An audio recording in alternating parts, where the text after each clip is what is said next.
I went to the doctor of the camp, Dr. Bach, a German doctor, but a German Jewish doctor, who gave us aspirin when there was something wrong. And I said, Dr. Bach, my sister is in the 8th month pregnant.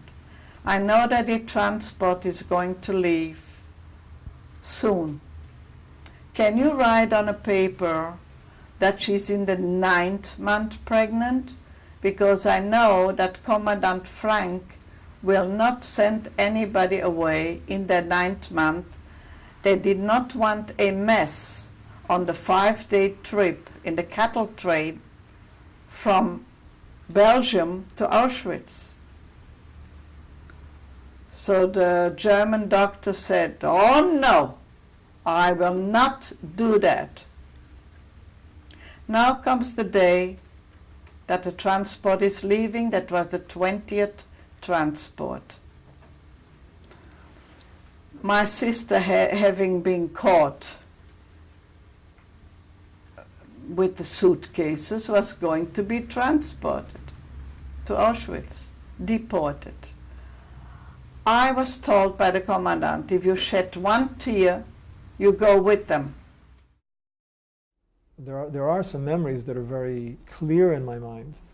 I remember one incident specifically where we were hiding in some woods. They were not dense woods, and there was a clearing, and there were some very dense woods across from us.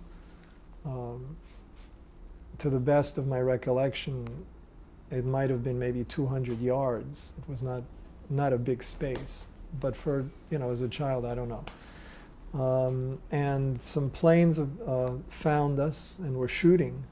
But I remember clearly my grandfather, because I couldn't run very fast, my grandfather scooping me up, and we and all the other people, there may have been 50 or 60 people in the woods, making a dash across the field. And as I was watching around me, I saw people really getting blown up. I mean, just people. You remember that? Yes, I remember a lot of blood at that point. But we made it into the woods, and then we got into the deep woods. I had a number. Everybody had to wear a number. We had no names anymore. We were just numbers. My number became W42, work. That means work number 42. Due to the fact that I could speak to the Your Highness Lillian, we had to call her Your Highness, which didn't bother me. As long as I could be busy and please her, I begged her to let my 2 sisters work somewhere.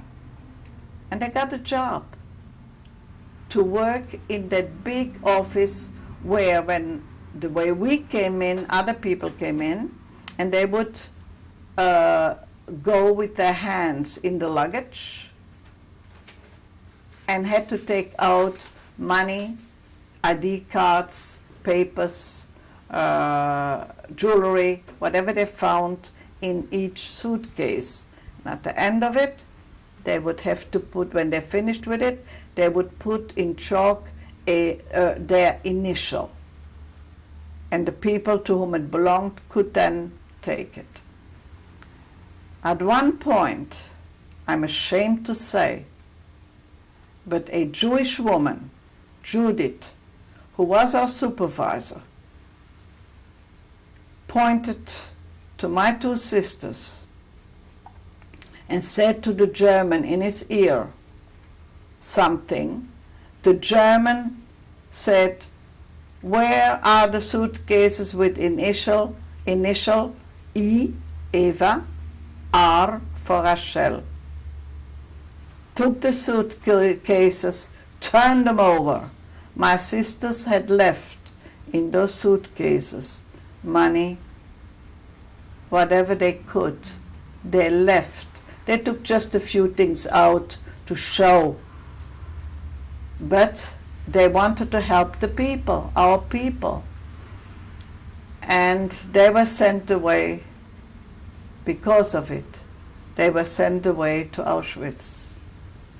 I will tell more about my sisters, but first I have to say that Judith, after the war, I went to court with other girls and we testified in court against her. One of our people, Jewish woman, her husband divorced her because of it, and she did 3 years in Belgian prison. But my sisters are dead, and they could have lived like me today.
To be true, you know what you got.